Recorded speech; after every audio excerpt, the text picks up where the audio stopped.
twagu ye ne DOP say GM Kensi osifa di asa enti twa na ase na nyum na edi wabo awie nje si ano de de na bedi asa no but also the man se fa di asa na minua bema ya na no Saturday Michelle no amani je no Mr. Anthony Eswama insight I feel say Tony Montana anopai minim say wo hwe me ma good morning me da se pa ne na no Saturday nkomo a ye di ye na sister Fosua nti wo no ye be Fosua stadium say wura de apia stadium nti wo ye Fosua stadium na ye wa woda wodoku na apia stadium say ye nka nche say omo awoda pa oma otrinkwa osem koso ye die ne pompom ye ema na odo wakra wa ya ade se wo ne trouble ti say itia wa ya ade pa oba pa Fosua mo ne wakoma pa bompa ye ma wate se obenya asomdwe sa krachi ya ode ne tiri ho edi Fosua stadium apia stadium say oma happy birthday and then some wa ye ba bedi eho enkomo no eno enie chronicle diaba. There's appeared Galamsey whistleblower surfaces at police headquarters. Now, Chronicle cow page 4 said Detective Sergeant David Jokoto work Operation Vanguard Task Force in Onuna wako yi asitire na mwati say your boss your penny no your commander no wono wogege bribe die wogi free Galamsey fo ne honom nti no wagya wo mo ye wo modwuma. Chronicle say ofiri say wono eye tetefu a wobeka asem ya pe afa die papa no wa free Operation Vanguard 14 ni mo nkwohwa wa hu ni se wonenam police headquarters ho nanso onima de ese wo ba ho sa asem na no obeboa wo mo ama o ma ye nhwemu vi se commander na Detective Sergeant Jokoto eko yi asutese wono wogege bribe no wono so kura se yese posifa no se he na wo kobra wuo no na so mpafe na me ene wo no ya pawo omu nim so say ye release ni say ne onko owo marine unit wo police adwuma nim say onko anase steady woni Operation Vanguard for no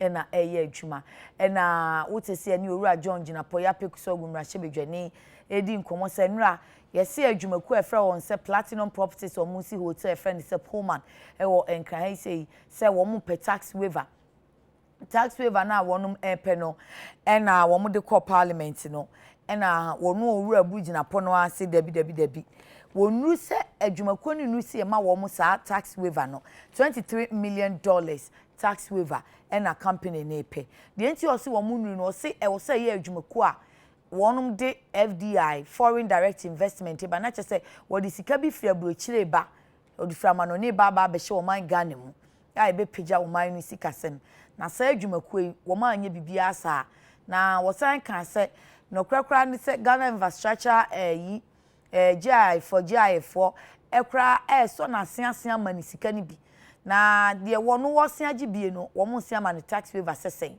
en wo se hotel kra so enye priority ya ne kasa wo bobo nse mebre so hotel kra so enye priority se wansi ade na besie ntia esese wo mo ema no tax waiver but enu anu na enye boko sa wo gina so keka nse mebre me de me mpese meka evi se ze ana akoye nam so kra ma speaker tu nkomodie no hye wo kaaye no ena owura kodwo ponkroma ofuanse ayebi mrahye achema ayebi mrahye bedwani ofuanse no say debi untumi make such allegations say dibe na wo frɛ hotel yi say na wo kanwe enti anya adwuma eno twensan no say me de maka de no maka me twensan owie ya probabam eno ofifie ho but akom ni chirimu ye ne kasa no pe no so enya mani same krom bisan say ono aboboko de ya anya boko me yare menti apo mentimi kra ti wo si wo fifie ma speaker e frɛ no kra wante na speaker DC minority chief whip honorable Muntaka nim say wo de wo member no ye ade na wo ye wadan na chi akira akonwa no mesi ne yenya ne sa ense so ye sa enti call him to order no sa abre o se na ne ti bi edwa no ne se de na ne ho ye no enti okoya no okwa akopa edwa no e na speaker so tu nkomodie no e sheda enti wo sa tax waiver yi hu sensem no atu a sheda but ye de ebedi hu nkomo ye nya ntu sheda ena asem kese pa ya no so mampendada mahama flag grama NDC kan say isi eya asobrache na se wokoye voter register no fofora ene bibi ebesie no eyo no anasemwa ono ani jejeje ena mampani wo test con at 20 na se ene o se die ne besi hwi ni kutire yen bibia ensi abato obremu abato dana ankasa abato awiachi before during and after the elections inti papers in obia ne said your fan no the EFA was Ghana won't permit poor desperate loser to plunge Ghana into chaos. President Akufo-Addo. No. The old tragedy, me dey say the me hu na makan. Enti wopani ya woti akira wo clear ni minimu ya. Wo try no ba be kasei. Eyura Bismarck Ayite Abobi. Wono no ye Ayawaso West Wogon constituency chairman Emma NDC. Na owura woteto ane so ewo ne nsa benkum so no owura Asani Tano or your political analyst. See idea we are a friend of the house. Ye taishia ne nansen pa. Ye train say from the NPP owura yaw Adomako Befi communication team member obeba. Onya ma ye die ye nhye nkomodie no ase. Ejasane political analyst analyzing komodie imami. Ghana yentie no bottom up approach. Okay. President Akasa, first gentleman of the land, Tiemfana Semnen Chassie. Ghana won't permit poor, desperate loser to plunge Ghana into chaos. And when I am will be say Charles, into chaos. This is a chronicle headline. Yes, Yenny Yashadacho. Yes, you reviewed it in paper, no, ediba in paper. Graphic can say peace certain. So peace is certain after December polls. President addresses concerns. Observers said there will be no strife, conflict after December 7 election. Crusading guide, Akufo-Addo Paris election doom comment says there will be no strife. Daily Statement said no conflict will follow December polls. They find that says stop beating war drums in respect of election 2020. So when you know I am Penia Semna or can you know, almost said your more caption no. Also be caption say. Yo, Ohima Medasi, I want to Edward Michelle. Medasi Mira. As always. Thank you. Much despite group of companies. Pa Omodi Emma Ghana. One kakra. Na before say me share say no. Ma men share Ghana phone cry say.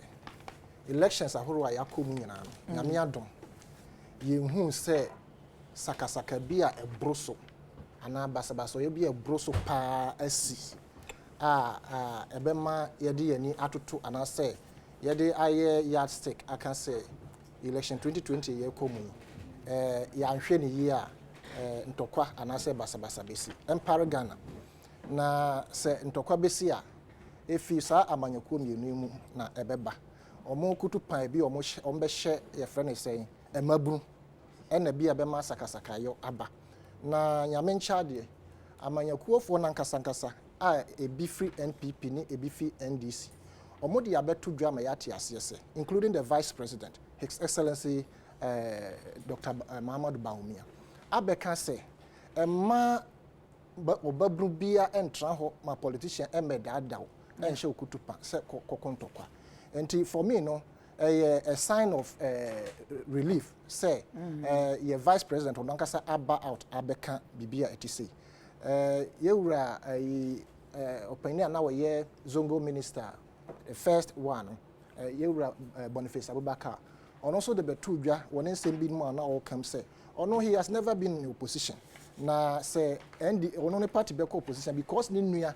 ewo NDC ninti there be ono he's in government emma all the tudwa say emaburu ne hwe yiye na ama party mpanyifo ameyusu omo amfa anye sakasaka de titru ye zongo communities no nti me feel say that education na e course no boa ama ye hu say se wo ma wo hu kwan ma obi be fa na wo de kokontokwa wo election mu a wo ankasa ujejirije if say omoja gu form a politician na wo ko ama no ono wo ye ne ba bi ete a o enjoy na wo ebi a fofi antoata na wo share asase ase enti memenim pefe say enya ade asakasaka beba but yewura mahama some of the betu dwa no yem put into contest say na o pa kire say sakasaka yo ebesi ana say obisa asem okay ana say o pa kire say isi wanye na okoye b a ebia bibisa ye wo say nipa nbeka say ade a isi ye ede ntokwa beba ye wo say nipa nso beka say ade a isi ye ya nhwe ye a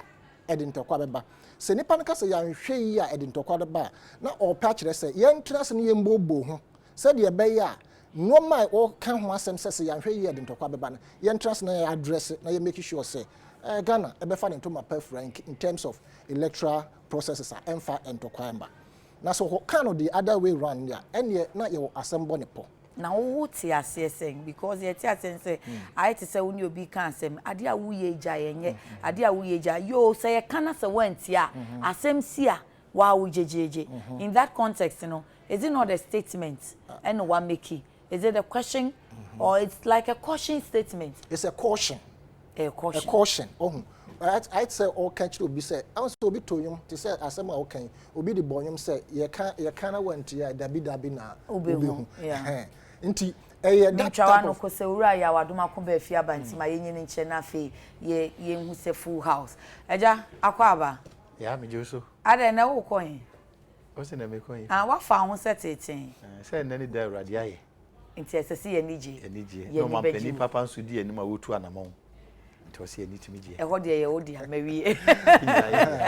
Eja tano ye ko. Nti we hwe ye ayom tofu ekura bebre no na aboyom a edi tufu in terms of caution say no ma bi wo ho na say tufu na wenti a betumi de bibi aba nti am say sa critical points na say as a people no a yankasa nso yenim ye trase na ye hwehwem say the omampanyin dada his excellency John Mahama oka no ye bibi a botae bi wo ma na say nsuo bi wo ma ye betumi atrase na ye bobo ho ana eno na ye say ye ka but one say politics there a type of game where you thrive on the opponent and I say incumbent beka. So and now what they make you analysis say your papa say your bonu, especially in Ghana in our politics, no. Say obiko kambe bibi, especially so your political figure. Na okoka bibi na omufi say asem no aka no, ombetumi make political capital omo a. And your ombe bone deura. NPP for nankasa me to omofo way back. Then when Nanado went to say all die be die.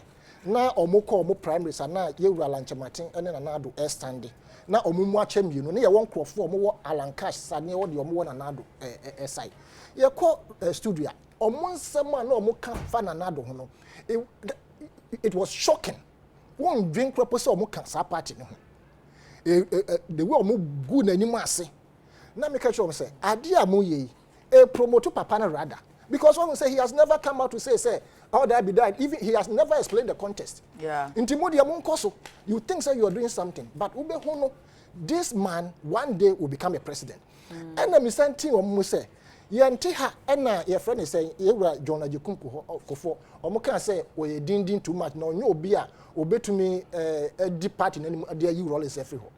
Send you who your company say, Ghana for no Casa who say, ya break Rollins. Afenso o manpanyin ko for you bi a wo hwem anim dia okura ne your friend say affability me nim say the mesia kan twi na ho fama ene say the osi ebu ade gentle giant obi a ono so kasa to me say kasa waka no sebe nyansa wo kana for the abanyu ane hye nsa say obetumi edi nti say o manpanyin bi ko ka asem na sesi ya de ewura John Mahama ko kan na NPP for their capital they want to make capital out of it now omo dey twa pia o ma no yes, popularity of President Mahama, former President Mahama, and it appears that we are not learning lessons from these things. It happened in both parties. I'm casting how the president, so say we see flag bearer Mahama in context. In time casting president, so in context. Yes, unless it be a time they between the okay. Yeah, Omanpanyin, His Excellency Nana Dankwa Kufuor, also to also what the abetuja and no na money yet no wa sha Ghana for boss and tokwabia ensi and it has been the order of the day. There's no way in my opinion say Ghana happy be conduct election na nepa obabu be sorry say okwa akoko the see why also westward no. It was very unfortunate and I believe said that particular scenario no a be created that your friend say example a be man crofo say yen to me enko sadie just a constituency and as sadie but how about if it is the totality of the country? Into Ghana will not do that. Now, President now back out our bear sure, you know. We want to believe. Now we want to make sure also say President no because to act out that part of peace into our election, 2020 election. And I know you can't say campaign and me can say a shas you know now more can say and shas na time so no it started even 2019 into omo ye nti ask them to sing peace songs throughout this period before during and after election because we have nowhere to go. Ghana for have nowhere to go into the Nana Danko Kufuado His Excellency or dear Betujano. Mama yam so mun krojin. Now you making sure said dear war canon so if na kumam say peace in ba. Now ono wabaye in charge sorry basa emma. Now ono so wabaye in charge of the FNS security apparatus. The armed forces, armed forces, commander in chief for multi training. Now, vice president so pay the constitution also no. Or also yet training my police for no. Or mummy and cambo not making sure say they will sing the right songs to those two entities. Now, or more conduct election as or more election no bra. Or mumbo ne koja without favoring any political party say e be a me lineage or ha. Na e be a basayo e siwa mema mebumani guso. We will want the security agencies to avoid that. Now, who almost say they are working for Ghana, not a particular political party. Because party in the Abeba Ako, na police for, a soldier for, a staff for, mobile hodebia. In Timona Yadi in terms of electoral processes and peace in the country. In Tinanado, His Excellency, the other to counter the alleged unpeaceful message former President Mahama, His Excellency Odiabe Tujano. I think say Ghana for your soul. Now your soul so you make sure say your co-election one, it will be a peaceful one. Now say Ghana for the air and country. Omumi enu no mo ke kan tie de to ye pay asum je that. Asem bisa for the here asem mikredo. Eja bo bibra. Ye de Ghana for the air to no. Exactly. Say the all kan de ye wani wura flag bearer. E na wakoka say de isi be ye no. Wo mantie mo. Asin say mo opposing new voters register. No mo koso ade ebesi bi omo jejeje. Na president say nyame nti bibia nsi asumdwe beba. Say afi mo akoma atomo yem. Nothing will happen. Medasi na machia menu and mpanyinfo a yehia wa. Em say wo waka semono ama na ye more nationalistic. Try to make sure say statement will not divide us. That is the way I see in your presentation, and I like you for that. But president's statement it is not palatable. Ghanaians won't permit desperate loser to plunge Ghana into chaos. Who is that desperate leader? The desperate loser no can president who try yampia say then you open up yourself for people to criticize you. John Dramani Mahama na oni him for na ekasa. Okasa chere electoral commission. Say electoral commission usu ye new register. Other political parties say twen so. Civil society groups womo share amanyoko bi ase womo akasa. Say Jane Mensa yesrew the timing is not good. The money involved, we need to take care of our free senior high. We need to take care of pregnant women. We need to take care of our hospital, lack of beds. So this money save us because we have a credible, register credible election because president assembly creative regions. It is all too useful. Say yeah kana went say BBC Ghana phone nyina bebremu. Eye futu no de ma yisi. Anaka president betimi aka say yisi asem na o kan no mo hwe na bibia nkoso jojo say de be ya mfa asomdwe ma. Na bibi be na besi. Mami, election is a process. So what you say sir? So one process a failure, it affect the other. The end result na do ka say obenya fair election may not happen because the process has been compromised. That is the thing. And Ghana and Kwanya Africa around us, countries bebre akọ ye nemu, say elections inti asiamba. Enti say ye tunufu na yisifu na wo ontie na nanado the president himself edi ne ho betwa so ababe responded to the former president say or a desperate loser.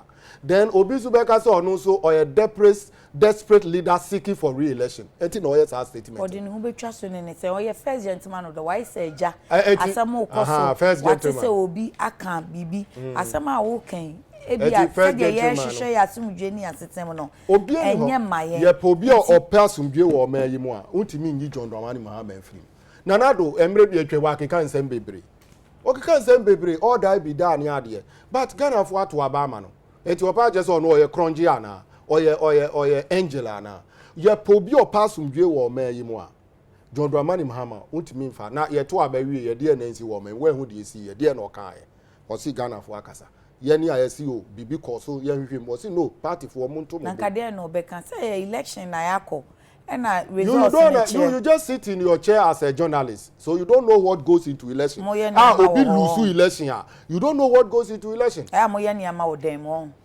inyama sisi ema election results no enye credible 2016 ye hu bi ye nuanu MPP for ye nim de omo ye but John Dramani Mahama as peaceful as he is no ojitu mu say yenko na Ghana fo so na na adowre ya so na ahwe ya so ansuo ya so ansa ye nim de ekoso na 2020 it will reflect in the election ayeba abeye no irrespective of whatever Nanado and Jemensa will do if our interest at time we start process we no Jemensa 2015 yeah electoral reforms na Professor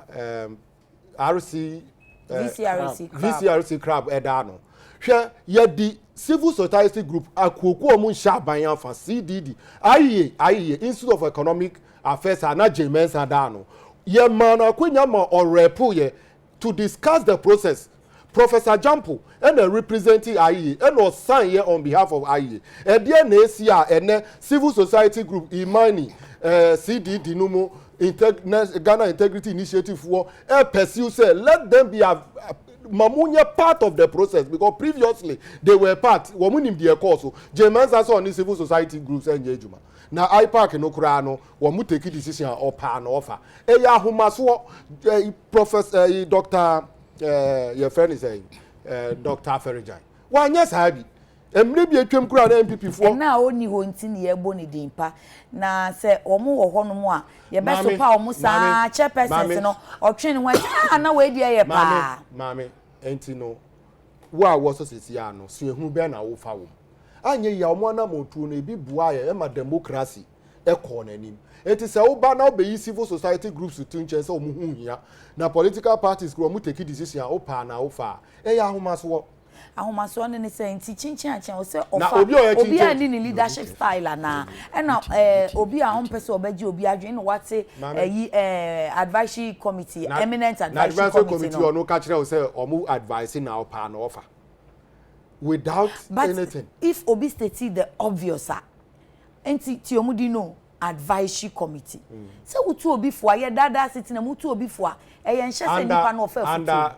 Dr. Ferrijan and Charlotte Osei na IPAC the political parties no omo de ko hia no omo too easy for and making input into process e dey na asesa by convention and you also the convention is a double standard ye wo interparty advisory committee now akoti eminent committee what do you need those two committees for mami assurance no dey anti say am assurance president all hwe say asumdwe be bo man no say bibia nsi na said ye John Dramani Mahama conduct election hand it over peacefully ye expecting Nanado say 2020 January 7th or be hand it over ama John Dramani Mahama peacefully na say wa anyes ha dia no no ani west no what interest to form order na no aye den asanfa mede manu si no mame emfa akwanya yi so enchia John Dramani Mahama or western of Jumedia odi no your friend speak out na me can say be come topics no kura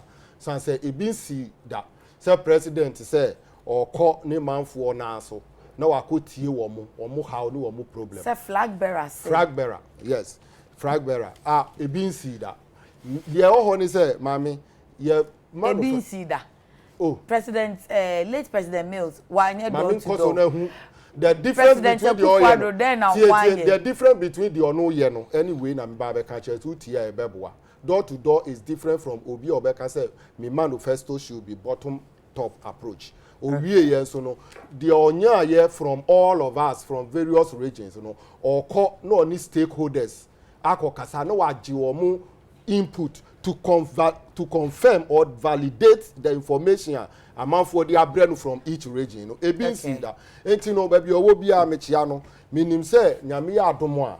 Say president me fragbera to me yes ade we nyina across the country.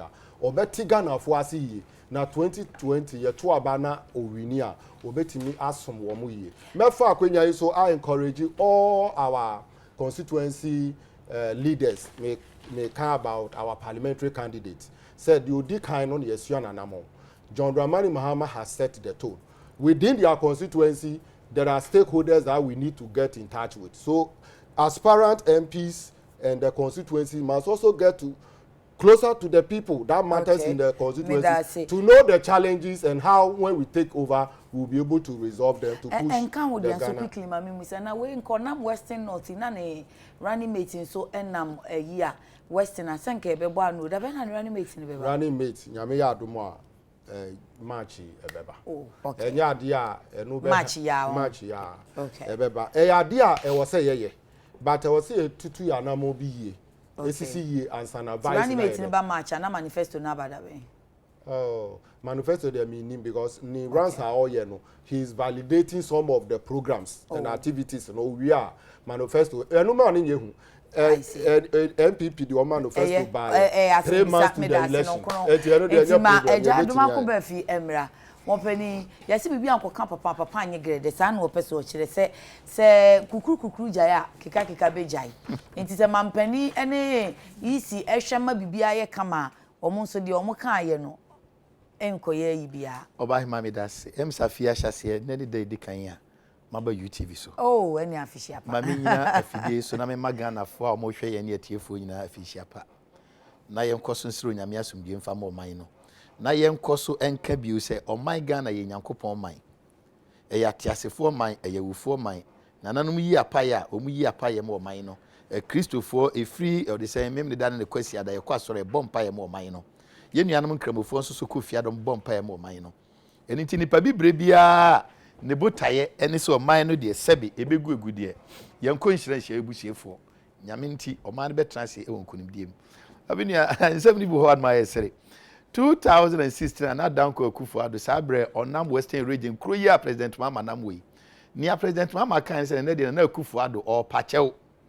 ene de omde omtisi mu no wo se e binsi da na obi a wadi assemblyman na be di vice president edi honhon minister edi president afi na wokope ideas kra dia eno magana fo kra sere se de on pacho meboa de to so bi okra sere kra ni se papa nya akonya obetra so no wo se yimi ntie bia me odwamfunu onya akonya no ena de wo no betra fie dia wo nko no bi ma wadwene na san bra biem ofa wo kan sa okumase ena spinner edi na chi na bonwom na was he in charge of the spinning me pacho ne odwamfunu nso asem na Obahima odwamfunu nso asem na obi ono no so ono no wo ye allergic to advice oye dwamfunu ena de obetra fie dia one can in a context ana context assembly abeka bia no ye connotative meaning any denotative meaning until the obeka bia na as a politician no we have a propaganda tool called card stacking so be clear okay international no kan no aso ni nambua na de ono so okopa achewo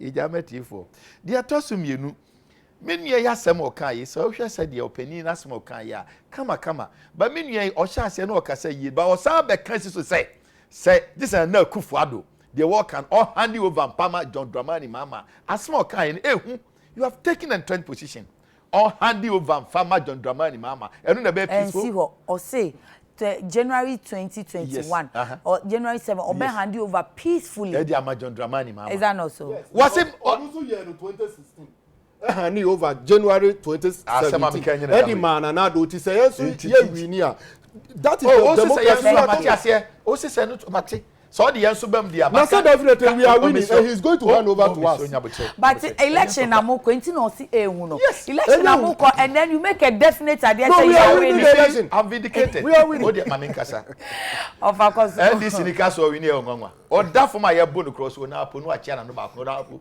o winning wadwuma na di wanim but Obahima ensem ni bi esere hwanya atwom ye enka na wo se na akufu ado adenti no de na no to electoral commission asemu Obia betumi agegol. My joy online or Peace FM to say 14th November 2016. Tienia His Excellency John Dramani Mahama, then President Kanye. Lately, it has become fashionable for the largest opposition party to discredit the Electoral Commission. All kinds of accusations, including unprintable insults, held at the person of the EC chair, have become normal. It is an old-fashioned, old trick to vilify the referee and reduce the credibility of the referee in the eyes of the public. When you can tell that you are losing the match, and that Nana Akufo-Addo Kenya His Excellency was in an same time ni abeto woni say obi asra no odi wa twetwapia no odi electoral commissioner obra wanim say o lusuo eni ntina na Akufo-Addo de okan ye me nuan sabe onu po de okan ye no wan kan si so ba we ni de wo no oji ama ho na ye nyina na ye hia na ye se o maame anim tantan yanka say ya yanka say o yanka say o hia me maame na budi na tem no so clearly what was admission no waje atum say mu lusu and na wasa ka say mo wini contradictions. It's a mark of desperation. Yamfia no to say have you osaka say bi wa ha, and I quote 14th November 2016, being in an election year, I will appeal to all political parties and other civil society organizations to give the Electoral Commission the peace of mind to do its work. Our constitution says that the Electoral Commission shall not be subjected to the direction or control of any person, and that includes me. What say? Ya what about to Ebremu, you know? Niame Samba Amanyoku Ahudu nyina. Any civil society groups we say, Mama Electoral Commission asumdue no mfa nye na dwuma. No man nemra ne dia ma no. Me John Dramani Mahama me ka ho. Ene dia be ne kobae. Empanimfo si aboa no afidie chi na ni sunko. Eja na ni sunko. Na nya atwom nya mfa nye man. Dia academy nya mfa nto na memra asem no so. Obahima edie be ne kobae say His Excellency na Danko Akufo-Addo. Okoka ye say your no asumdue wom. Nana emre bia no ne woye bia no omagana fo nya gidie wonimu. Emra His Excellency John Dramani Mahama enso ya president okogina trade fair. Wani mabunu ko hia ye say na Danko Akufo-Addo ne mabunu ko hia ye no. Or say we were born out of revolution. We understand the culture of violence. Enyam ready kan you. Yen ye de baby e free ba no. Yam pene ye de akakabin semu o ko hia mabunu nkuran ya. Contrarily, and now Akufo-Addo say, ye pasumdue. And that is it. That is a mark of a great leader. And now we twitch the mouth. That is the difference. Now, Officer Ghana for room and conform. And you may be a partner, me Busasa, His Excellency John Dramani, baby, and Yamia Shrewa could ready and I'll pay. Men pie bonny say, Yami Maminya, the spirit of contentment. Excuse me, okay, Yami Maminya, the spirit of contentment, not satisfaction. When did he be out of almost 30 million? Na die be bio na wo pe ye antimoja hwiengu obahima Electoral Commission asem na wo ka no me nua de wanyi nie no wontra ho Bible kura say nia onyi o say no waso no ontie na ho no ka cha sa na mampenda da Mahama kan ya wabo musu na na wa kan yesa ne kana mu ntia na gum tiri so enya question o say bro from say you will face the consequences. What's that kind of tree me de bro for kura de mentio what kind of tree if condition no oh me so if condition ma twere brofo mebrebe ewia me books no yi bi di amount ma kyere so but you fear no to nche but the point I'm trying to we accountant ba onye language yi but we dey media me fam brofo nto nche twi ya twi dey so nsamiti twi mete wo sese ye kan mo ntia emomutiri so ade an waka ye ntie Electoral Commission enya caution to say na opinion enya caution ehwe say mo hwe yo na de aye ke paso pa ma wasam na oka enya no mu de ni kan se mo antie a so san wo kan no a enu kura no keto asom na enu kura mpokura no nipa kuro ye wo ka se Electoral Commission na mra no kuta no na no yokuje to abra kwa so de ahyem se Electoral Commission kuta no eye de na sa bo hye no de akoba na de wo ka no so no ansa no be ka no e visa free ankrasem be no kan ye yamwapon kwasembe no kan me ni lante vanda poetie fidie so wase ane kadie besi and clearly no de wokan no e fits into the womadwene scheme of work ani wo mo chairman tape we ba ye da court a scheme of work and wo mo kan wasem tape alleged omedasi fache me tina me nua wo de yam de ya but the point is obahima pa MPP doesn't need the Electoral Commission sebebo Nyamia do manifesto nsima kaye no.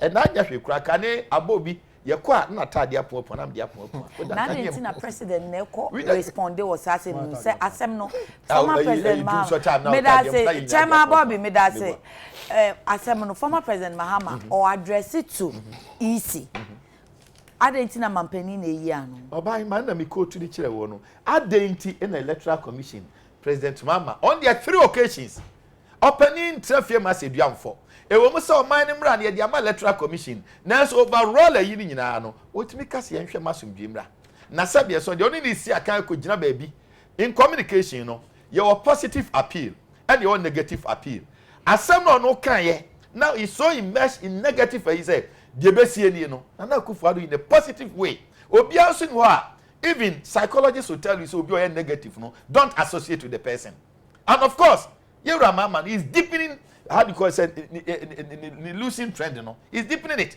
because he's a negative person Nana Akufo-Addo is a positive person was he AC Obaima electoral commission nin semo kan mebo dia hi na waka electoral NDC atimi RFT none of them enye no krese maame no aka dia to se yemfidie no ayedada enye no krese NDC fo nkra so agye atum se semfom so ho a ye repair enye no krese maame na beka se ana electoral commission beka se ye be repair ni boarding e chance ye beto mo no enye no krese data no a STL a ye contract on buy no and one time no call no they are still controlling it NDC mame one plausible convincing reasonable ayi montimi kan data you know now what we could take and trench position say yam penny ya sabi kwasi broni nyansa abeto yen Ghana fo ye ni bibi ade but de nyame dia cha ni fie nyansa ana bibia no so yemfa komanka na wudi kan could take say yam penny na otia no obobo na civil society ena moji civil society the CDD but the point is me nue see ade dodo na ka dia 4 parties against 13 parties MPP against any party 13 excuse me Mr. Unye host Obahima eno ne behwe ama ne kwan no chipin kakra na nkomo ne yedi o na ye host o ma ho kwan ya mini ha Debi ma ho kwan so de be gidi what yes Mr. TV free Debi me de woni se bi o de ye na bon ko ma me di se pani a se bi wa yi ntinya botre eto Obahima de America e pa ni se wanya kwan akogina na wo ka na nsem we na akoka and as some so okay it should not be treated in isolation.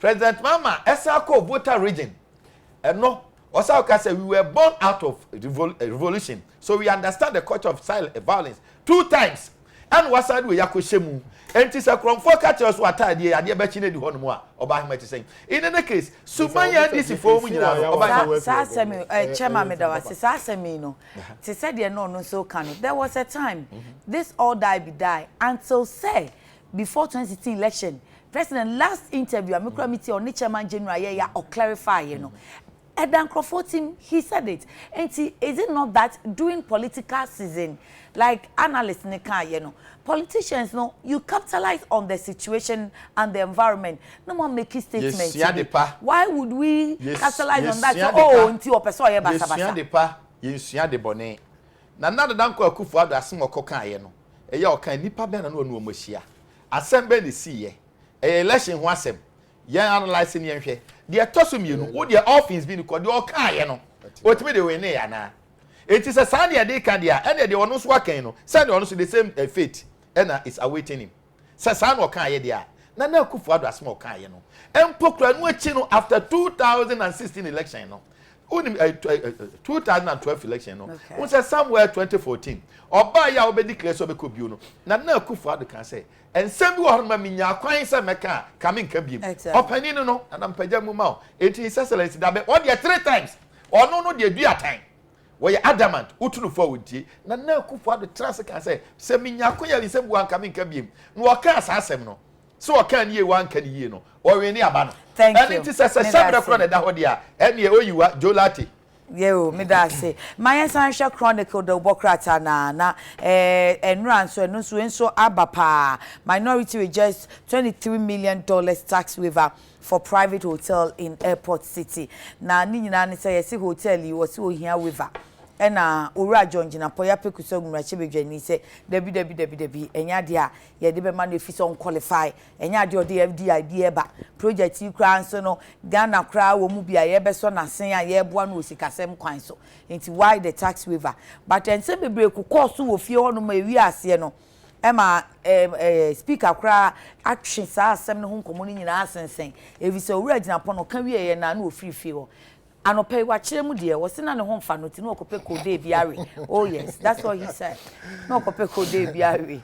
Mr. Tano him dance na asa na mbeko okra ma me mfa bibi entoa de yewura adumakum ba fi ekan. Okay. Open ma me open bi e fere Magdua o se wo ye ne secret admirer na ochia o MPP ni pa so mo ba ye mo hwe no nti me fa nto na wa test me se nyamatre ma me so me nka se me ono se nhwe no o da bi ya ka me pa adope na me ni nu edi nkomo na mbusa so atade ye fe oh you de okan ya ni se me nua o so mo fa onya example kaka okan ya ni se opposition ye utrim intimetuo no me ni opposition ye utrim na Bible can say as he thinkers in his heart me why the breach am MPP me ya adwuma ba ye me corporate positions but eye me de say gidie ye nya sha na dan kwa kufa no o say o we don o ti fie de etu ba bia me manyina duri no obi nsan hwe me diem ba bia manyina duri oba ma ye udi ye hwe we ye nchia ntimi pesa me dia pesa me kama ne ti ase ne say papa udi ye ba ye mo power no enguma na me twere e de hwe me ho ye ba ye me go so me twere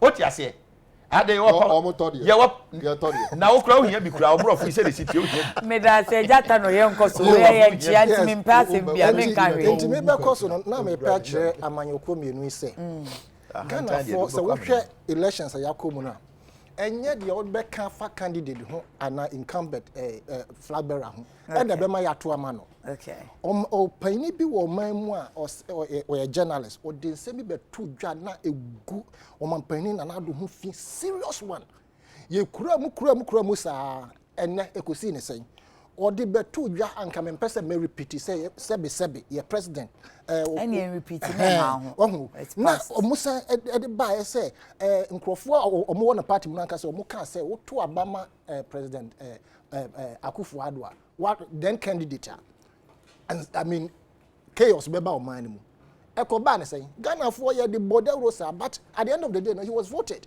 into anya de wo be kan fa flag bearer bi ho e na Ghana for be hwe so ato aba but yemra asem no a abetodwa a minority or more tax waiver ho asem ohima mpacho sa private company Ghana ni dia na say foreign Ghana dia Jumako no the Platinum Properties Limited omusi hotel enti ye frɛ hotel no Pullman Accra City Hotel Pullman Accra City Hotel na said na me pesa meka na said no owura gina poka no he actually said say Akufo-Addo Hotel adaya on say ona no president cousin honom no ofo say aye bi mrahye bedwani ka say uni evidence in cancer that's I don't want to repay uni evidence in teacher sign so obetwa sign so ntwen sign no and opie ye no se sa na nitie ne ya na wonte apo ti no kope code yep medase yewura kojo pon nkroma honorable oka say oni evidence see as yewura John Jinapo honorable or the evidence ba e de na obeka we should look at the context of in someone and your phrases and American so vice versa or the bad na obeka wan fa man so de na obeka na yenko asem so 23 million in fact 23.9 yen fa say 24 million dollars a whooping sum of money as I said ye hwehwe mu yi na ye bisa say anye bia company no of factor say ye be man to that quantum of tax waiver and kenya bone say obi a wo be establish adwuma wo man mu na wa employ nkrofo from the analysis no about 250 staff on be adwuma wo ho anka nya bone say be man tax waiver after all ye Ghana ni anase onye Ghana ni kura pa company no e wo Ghana ha inti anka tax waiver enye ade bia ehu too much because see what previous administrations ma yama obi mo tax waiver before. And so we can even compare and make note out of it. Say, ya masumesi, ya masumesi. A DNT nema ya ma asumesi. A DNT nema ya ma asumesi. Inti ho nam say a program. Na me madrimu no. Kamen kwa. And this particular system by your tax waiver, Emma and Crawford mu invest in no. We should look at it in the context. Say, wo babe ye infidujuma a bema skills training, skills acquisition. Nipa no That context in our whole. Entina original pan permanent assembly say Adekye Ghana for the BI Kasa, they don't grant tax waivers and Ghana companies. And also conditions more. A business say there was a would be 60 million or say something around $60 million. Foreign direct investment, FDI, EBA. I say, you better say if a Juma now ban, it is of a necessity. Exactly. You know, say or no, you know, when it's a hotel, you're necessary. Because say you're quite an ensure, they know that we benefits the whole. Then they look at employment based, direct and indirect jobs. Don't forget, hotel business as a hospitality industry, no, you bet me a sake at any time. We are caterer and I say we are waiter, whatever it is. They keep changing. You can live there at any time without any skills that you have acquired. Inti, I would have preferred say nipa ne be ye mfidi juma e kire say sa mfidi juma wo be kire na say no ma wo ba be ye e betumi ama Ghana ni at the end of the day no o free where he can be able to manufacture something on his own. And also betumi akwa kotra ba bi me fa say shoe factory last me de ye mfanto ho wo hai. Nkrofo a na omo Kumasi na omo yes shoe. Up to date that skills has been handed down to generation. From the next 100 years to come, Kumasi will still be making shoes. I didn't know any voter region. I didn't know any incline. Until we must be able to set up institutions a day against a beba for the benefit of the totality of the nation. And yes, nipa 250 bi ne wako asambo mo baby. Now we come a whooping sum of $24 million. I think sir is on the higher side. We should review this particular tax waiver. Now you say does the company merit it based on the employment analysis and I say indicators or the beba the entire or pese wonya sa waiver does the company merit it? Okay. This is what we should be looking at. Okay. Now or can say we shouldn't give the tax waiver. No. They should go back into the previous administration and even before the previous administration. Now you say what happened in issuing or in giving tax exemptions to other companies. Now you use as a yardstick to ensure say you do not do something because you think say Nipano or you're related to the president until you deprive him of his rightful tax waivers. So when I say president no offer say and I say binti now say Nipano have the capability and capacity to deliver. That is what Ghana soka in terms of human resource. Anka so mo call your friend saying sa industry ni mo ebebu Ghana. So the parties now no maybe the politicization is becoming too much and it is killing us. And that is where we have to ensure say we smoothen it and ensure say president, the sister, the brother, whatever it is, no. So deserve man. Now you're paying for so when we are campaigning, that family and friends things or campaigns are neighbor and people so family and friends still continuing. And nothing and same be say ya kofa we appear. Okay. Eja anumako befi. Oba hima me da sipi. Asem we dey say na enya asem.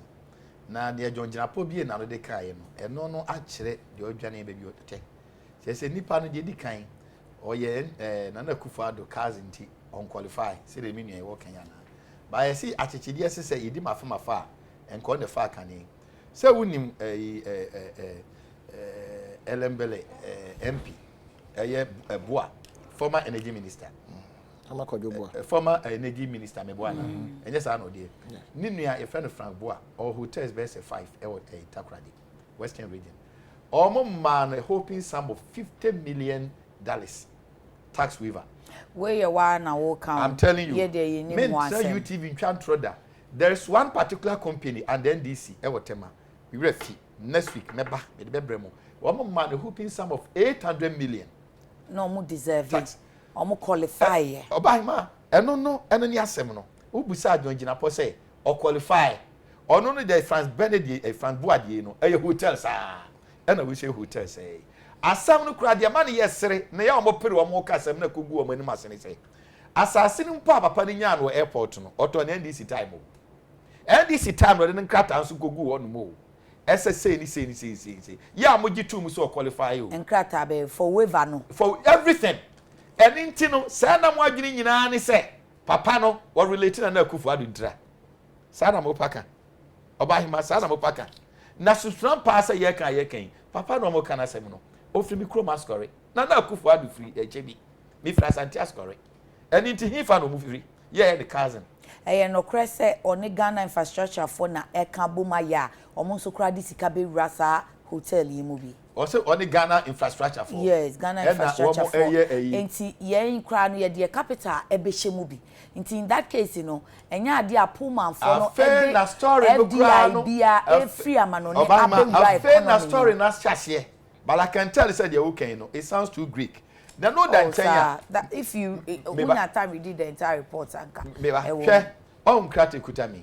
One district, one factory no. Eye kutami no. Ye what the existing ones and ye what the new ones are buying so eye. Ye kutami nyina no about 90% bia no senya Ghana commercial banker Exim Bank. Ye om this kind no edi kwehye mu. Eye from so. Entinka the NDC for eka senya se be public trial any nkontompo no mo ye dia. Me nua sabe enka wa breach yi no miura enye ti ne o court yi. Na kwa ko test wo honom. Na sa wo bedwuma be kasa asem we say dia na obi a refer o say yeto amayi mu a yeto amayi mu no yetimi de go out the same boxer deposit kase de ma president nua enti eno so yenka ne say eno ye ba ya ye free say anya no kra de court no ye twem enti ade we say mo free say anya no kra mo fa nko ba de ya pa kase eni say mo frank buade over 50 million mo dia man hotel now say the be na frank bo anka say de na betina ye channel so asopa ye ho no yes ye twe ho free mu but asem ni say ye hu frank bo aso nkrata e be me aka say he went through the process and he deserved it fine and it is a sad that yes o deserve o the bottom line that is a hallmark eti papa no deserve ana so on deserve dia am say court ne beka and that's what I make a choice or say intina na mbusa say yes Pullman for no anye bia omo the FDI foreign direct investment capital saying and omo dey because ginapo reasons oka say they don't deserve ka ginapo betimi aboa yen sanye nkontompo ni nabraba no ya ene ndo akotena asem omo exhaustive bibia o parliament ya but the first we free hon mo no won wan kasa no de wadwane onim se nkontompo o 20 no e wadwane ye. They didn't finish. Actually, or call anything or suspend. There are issues that need to be addressed. No, he himself said, so what to say or call anything speaker trains. What you say? He himself said it's an open. No movie for that motion.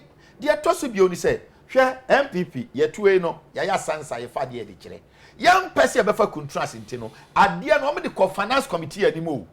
A young Rasha baby, your former general Magana. Wo mujire ya name no wo mo ani me dia koto yesi ahwene yatim pani obi nyira ente ya de se enkamfum so bi wo ho a me wura me busawo wo mo a mo de ma mo and then this no none of them and the co finance yi sub trouble bia mo de twade akito committee meeting o me nua dodo no o be den o de na week o be tin se o de ma ma general comment o be den o se be den ma hu me nya kwa ye adwuma pakra parliament. And I'm still a student of parliament. No, in the sense with this specific research, chairman no parliament library. Markets be abo akasa minority foremost because Jinapo your committee member. Oh, nyabotre. O di ensam no ba, wo no mayi wo ho. Enipo no di asemi ko e duru ba bia den wo dwana free ho no. Eni ti dia make akasa wo dwane. No e ti ye ne ya. Ni ti ye ne ya. Antiapo. Don hunto ne ko ho, ne nkontompo ne yado so. O hunto. Enya branch ya ne be gina ka MPP buy less than 1 year. Obeka chese be da sumu a, ene da so da sumu. So can we trust such a person? Okay. Eni ti sabi. Bamman sin suom no ham. Ye den krata na kogu honom. So what be ma transfer mo hwehwem. Onti ase afa court. Now sorry ya no adwane. Na be gina honom a. Said ya wadwane bi. Ah na no ye den. O si ne ho mfa no kopɛ dra no. O yare pagya me kosi awia me nti o duru parliament wa no yare ya. Me nua asam de asam eni adanse twase no wi adanse. Wo bana ne ho ato no. Wo di asam no tu ho wie ya. Ene ya die mu odwrem. Ghana fo mo hwem. Okay, chairman. Me da say say asam we dey a simple case. Na mekai menua adomako be fi say John Dramani Mahama Ghana for try no munimo no mekai say embre bi na nipa bebre na MPP for twa John Dramani Mahama temdidi here and there no say ono de hwe o ka e ka ni court na egu form ti so bi ga say media mi odwanfunu wewu who did na tema de o see o ye na no ana o ye it's about Kumasi development. It's about development in Ashanti region. The fast who join France and we buy. Our young Putu Juma or Ashanti region, Binumukasitian was no. He will continue to invest in Ashanti region. And no Namahu Kajetia market. And no Namahu Asawasi market. And no Namahu airport redevelopment. And no Namahu Mami Kajetia market to fast buy. and you too for any MPs no juma. As it was masa phase 2 ye dey jam why interjecting me excuse me phase 2 no ye dey ajana oh ya chase kra ye dey jam eti onye ne eti me nuaba the context of John Dramani Mahama making that statement, you know, it's genuine. And the MPP, if they accept it, statement, man, she said, "Okay, so you are free." Now you put to Juma one some okay. Say me, me ye. You pay me, and Ashanti so are benefiting. Their own backyard. They should tell us what they've done for the people of Ashanti. Be Ashanti. Me pacho, mami. I somewhere a better way. Very simple. Me pacho infrastructure investment fund. Ye the Mra Parliament establishes our fund. Now fund in 2014 under John Dramani Mahama ye the bed true form. Ne emu ni say ebe buama ya infrastructure that will aid national development. Mami, say akasa infrastructure ebe aid national development akwan schools, hospitals. Inyama ye yetu hopa Ghana fo nyina be benefit enye individual bidia. A national interest and the establish Ghana Investment Fund. Ye invite yesika bemu kama ena ye to abana John Dramani Mahama elusu ye na nado baye. Eti na nado baye cross you oba be one district one factory. Ye nim say a national issue. You can even go there and take money. Now so ye te ho a na papa bi aba a oye anti Becky na nado ni nua ba nua kunu. Wabasa oba be si papa. Yes. The family Becky, Auntie Becky, president in the year. Her Excellency. Her Excellency. Okay. Ninuya Belku. Ninuya Belku. And as our company we odi anymore. Ya for be serious. Ya. Eti na se Ninuya kunu de oye in-law nti aden na mo say sa company we and a company be na oka. Pullman foi. Aden na fe mo say oye cousin to president. Ube semunu bebre. Okay. But the reality is that tax waiver be a parliament. Aya ye hwehwemu ehu say. And aden tin yen kan reality ni say tax waiver and does the company deserve it? He doesn't. On deserve it na ye. Na fe the man involved doesn't. I'm a substantive issue no you losing no. Madam, until I mean substantive issue no. The issue what is I'm just telling you the family issues now you can say one. Which insists so because when you read that according to Jinapono, he Nipakrono ye cousin to President Akufo-Addo. Let's take it. Now you are also saying that first lady sister Ekunu. How does we? Let's take Jinapono. So your cousin, young court. Think how they no boat man can pepe be na shekeke. Say media me can no person be there too much. I'm just trying to get it. Confirmation no, young twaso. Oh, ebia now also they valid. Confirmation here. All right. It has confirmed you also let us go.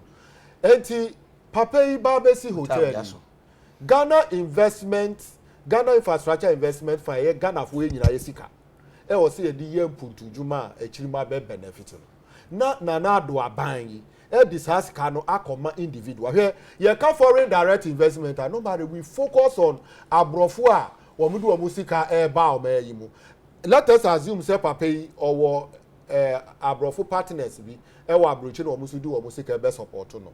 Notwithstanding, no, Papi, ye the amazing amount.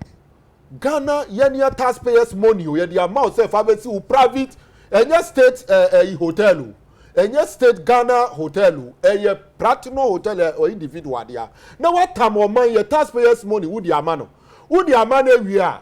Who catch say enyama obe krabo me yimu so di baba ye adwuma eni mrofo no omo ye adwuma nyama obe kraba nyina no ebedru porta ye ngini sika bia any other taxes e was say all ye adwuma VAT ni ade e was so otua no ni nyina ye mfa nche no mami nyabotre all ye adwuma VAT no enka waiver ho waiver ye say wakra niama na ba import duty na wo say utia wo machine so no mami import duty VAT ka ho. No, but any VAT or be ye adwuma. Me catch say the import duty na obetua there is VAT on it. All those things you the channel. And no one some na make no. Bisa say obi otua import duty VAT in kan ho ana.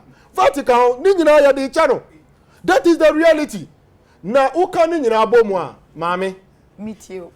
$23 million dear to so US dollars. Mami, free senior high, baby, I buy a bedroom. Senaka hotel with Trianet. Because all Babe charge Ghana for on taking into consideration say when Triatwo, Ewa maybe so Tigana Nibia Bedawa or better so. On Tigana Nibia so Ghana need $20, I'll also be $20. Na ya utas usikana odisi. Yanko kani nyina nkosi so no. Opa kachre or my president is back catch Ghana for say Musika was here DC school. Ye di senior high school, ye di hospital, ye di yakwan, ye di amobedience hotel. Ye wie yenso a 2 hours on no tuana Ghana ye nya ye sika free mu no. Eno so a money ntua to no dia. Na ne ye call ya na say ye baaye. No man ye chichiri ana so man ye the man individuals. Because MPP their philosophy are believe in capitalism. Say individual na ye for man sika e man nye ye. How can an individual nipa back waiting at your mind Ghana? Your mind no never saw Timmy Shayina. And in this case, you know, capitalism just individual penny. Oh, they are private into uncrown crania 1 person, but uncrown crea any Juma. Do you know their political philosophy? Omu believe we say wo unye ye na hwe yen. And yes, you believe we say or mine in ye na hwe obia. That is the difference between NDC and MPP. Enti na individual be kwa G or mine to ye G investment fund na your mind to the amount individual say on pharmacy hotel or we so 2 hours so no tua na fan channel na better na why ye as an individual. Enti your mind na call for no national health insurance enye adwuma free senior higher enye adwuma hwe PIAC public interest and accountability. They follow revenue and free oil like they share free senior high mo. Mami, wo mu investigate wo mu koye ye no. In some way be to dwa wo mu krata anu no. Me pese mami bia papa bia oba ko free senior high. Ko read this report ni bi. Na compare with the issues here can as a socialist democratic party here can about free senior high say it fit into it. Say Ghana free senior high no there are challenges in the best reservoir sika. Says here down no nanado koji bond. Ewa abruchire busia wakoji busia 41 years o aminu mienu yetie 41 years ye betua and na do betu development plan Ghana Ghana nka enkoso wani ye yo ye de egu paper so 40 years no na do ba ye wo si ohia watu egu e ma na do akobo busia 41 years me ba girl afa no we di 6 years obedi 50 something years no oba betua say ska no if I saw or see can Oforent access Asikano me pa 1 minute can Oforent access Asikano ye di bi e ba hwe senior free senior high meanwhile ye jitwa e o say ye jitwa near dia chobi. How can Ghana progress in this line? We are in a mess, and that mess will be corrected come December 7. We need to vote for John Dramani Mahama. No Magistiano, no Chichiro Meyi, and see baby Papa MIA. And your Facebook from Pacho, the Mudia Bana making kind. Antonio Beabla, the Fiakumazo Gutakra, the Ghana won't plan into chaos after December 7 post. President response to President Mahama. Mr. President, Action speaks louder than words. It's not by mouth. Look at what NPP did. Just common MP by-election. So Mahama was referring to experience. The Electoral Commission at the time consisted of experienced people. Some of them even started with Afarijan. What do we say today? We have changed all the experienced people and brought in new ones from top to bottom. So the president should stop talking. Brad Jagos in Sawam, there won't be any war in this country in the December 7 election. So all those politicians saying there will be war in the election should all bow their heads in shame because we love the peace we are enjoying. Honorable Abedi Nkwada, so aka Papa Nedruno, thank God President Akufo-Addo responds to ex-President John Dramani Mahama that Ghana won't plunge into chaos after December 7 election. And kudos to Vice President Dr. Baumia for launching ECG Credit mobile app. We need more tutorials on it. Okay, said the idea, mommy and Pong. Bon. Yempon 940. Okay, yeah. Enti. Yemonitor. I wo sha se me du wi a yenko. Enti wo sha se bonito. Me that's over ma. Asemi a yeka company ho asemi nyina no. Me nua ya beka aba yi NDC to. Ne odi ahwede be afie no. Si yeka wansana asem ho na de baaye. Wo se sa fund na yeka ho asem John Dramani Mahama 2014 we establish here. Ana me bo ana. Yes. Enu ye number 1. eni nti so na de ba ye mpo na kwan ya papa yi fa so na enye ne kura wo na de ba ye na embom no kura no wo mu ne say wasa de akọ parliament de to so bio so ne say excuse me asase no so kura na obeye no NDC time na papa ne sa kan ye I know dey amfa ho e dey asase ma dey so fa to onu free ya dey to kan it was the condition of acquiring the land chairman o ma ni we anka so be time condition of acquiring the land no tax waiver anka ho metwase na so mani wie no okane de wie a na so aka wo de na ahwefo ati do the masa ko won kasa ne apon wati me de free me de o kasa be ko no bendo won kasa me ma cho me so de ka wo de aso ko hin san de she me wo do asem ba so won chane oba hin ma de to so biem hwe o mo philosophy no very deceptive. Karl Marx and Lenin from the socialism bind, and if they were alive today, they'll have rendered unqualified apology. Yeah, capitalist, you know, you can't want seven. Kwame despite modern Monty, Shemura Bafoni Mrantia of a Fuamugu say. Not some excuse me. One man despite that's what make anything. One man, no, Mr. Papa, who are Jane, who would you all Caronachas are buying a Muscavi? Me say, a billion as of for Sapomoa, one more body Montino from Fanning. Oh, a B, anyone who are cracked to one a Juma, a Bini Ibrahim Mama, your no private, you don't believe in your philosophy. Momo a deceptive. She asked my worker, socialist teachers and young crank Juma. Oh, say socialism. Socialism. But the state will own the property. Me buy him and I make catch us one more philosophy in Jinahono. Share America, share Europe. Or maybe I develop beyond it for China crown no more free home. And one say you are still living in the primitive philosophy. Thank you. Yeah, yes, say, Nyankupon crack and say, what say, Mono or the for me pass and simu ye, Yamibuta or the other which also was some trading individual. See, you know, I'm cranking ye dear, and you would die. Far more mind the casting madam. Philosophy. Ours is the best. Also born a that's why it is ideology. So be I believe you need you. Nediana good, but that's your film. Sociology, ideology among ye. Or be a social interventions. Yeah, yet me individual. Yan head insurance by Yan did the Eka by Bob Community 27 transport. And social intervention. Insurance and social intervention. Health insurance. Is it not a social intervention? Is it not part of the ideologies of the socialists? And I make catch away 7 years. I'm not in a Bible say. And what did you not know? To me, yeah. Thank you. Oh, there you go. Mommy, me education dear to my heart. Okay. And the Piaki report, no. Ni Fabia, say textbook or the man Qualano. Piaki Koya investigator, one who say textbook or the man Qualano. Core subject, no, the Maum, by letting subject, no, yeah, Maum. Emma, because 7 years, 6 stage, senior secondary. Yeah, it's senior high na be deal no ama senior ye dia de ne share ma me fo bi adwene mu ti wo mo no mutimi tokora no wo mo agya ito eno ama adesua no e to sini eti o say ehwe ni wo mo so aka say supply of is that omo anka che parents no it's elective subjects textbooks no they don't give to the student was a parents na eto but parents no so say yes free so they are not buying it's in the report no report no I discarded the source bia mami okay so my own kasa because one interject mami I have read some who dey kan wasem na ahwefo nti na don't tell there mami hwe bi akosi aba na beti aduane no so no ekọ mo fa so de aduane ne ba no say de aduane ne ba you heard mistress no mo ni control ebi wo so ebe ba no na ache e na face so ma enkwala no mo mutua school fees no wo mo sika na ye de hwe we no mo enti the question is wo mo mutua school fees wo mo free ho a problem no ebe then ya resolve Piak cancer say we say take note Piak is to talk about infrastructure say classrooms are available any of the why you say report na how they born 44 classrooms are problem and infrastructure report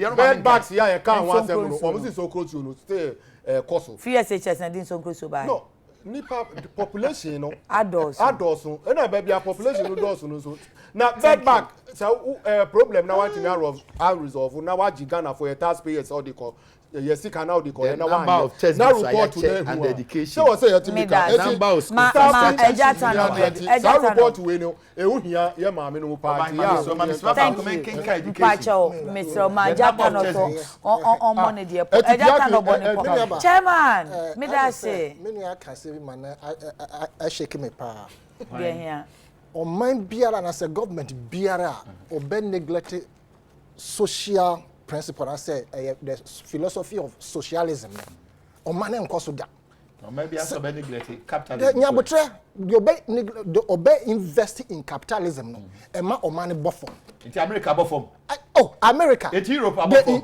who told you that America and Europe they are not applying the social principles some aspects but majority of it in China even USSR Russia the government of the day, government of every country is the biggest spender. Socialism. Yani you tria taxes, man. Philosophy. Kamas what the him. Or him pacho. What the year this is that we discuss social. Yes, yes. I can buy the power because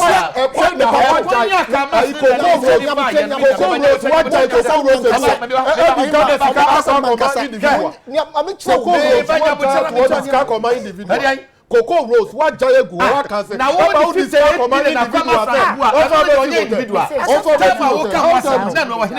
Do you believe in Coco Rose? What can say?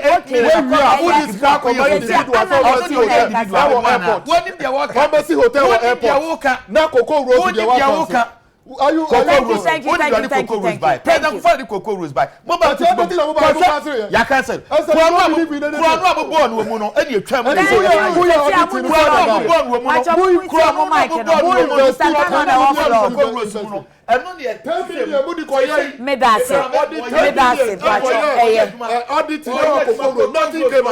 you. Thank you. Ejata no. Kawasem na ube kasa why? Ye tuya taxes ma aban. Okay. Ye ura kwa me despite sabi obi an tuya taxes emanu. Obi an who tuya taxes ma Peace FM and as a despite group of companies. Into your ban or the biggest spender as a best say more. Into a ban said so obey invested. How many Kwame despite do we have in this country? Oh, you are lying. We are nobody in this country. If you are comparing people who have been... will be but be your moon no so as we expect. Yes, I'm telling you. Government you know iron sir. You see all their bonne next time no you make us about ideology. Factories are in Nkroma SCC Ghana. Employment created here. As a makwanya for industrial attachment. And now factories necessary say you are insurable in the past. No, we are not living in the past. I know only two industries were working. Who told you? You can't establish an industry without looking at the source of raw material. What are you talking about? The industry, the factories make it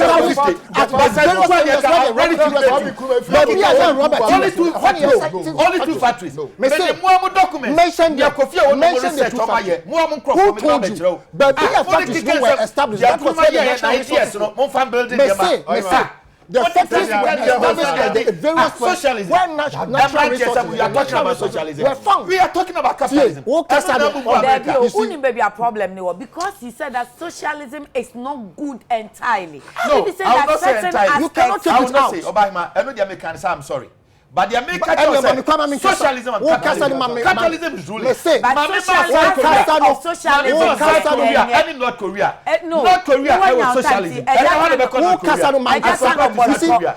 Germany, West Germany, not West Germany, East Germany. West Germany, East Germany.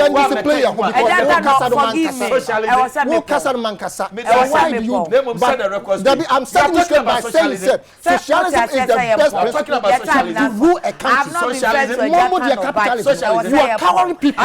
Or your political analyst. And the alternate channel, Bismarck, Aite Abobi, I was West Wagon constituency chairman, Emma NDC, and Open New York Twasi, Yaw Aduma Kubefi, NPP communication team member, Namisomede Yakunama, and a Kuno Ebomichidom.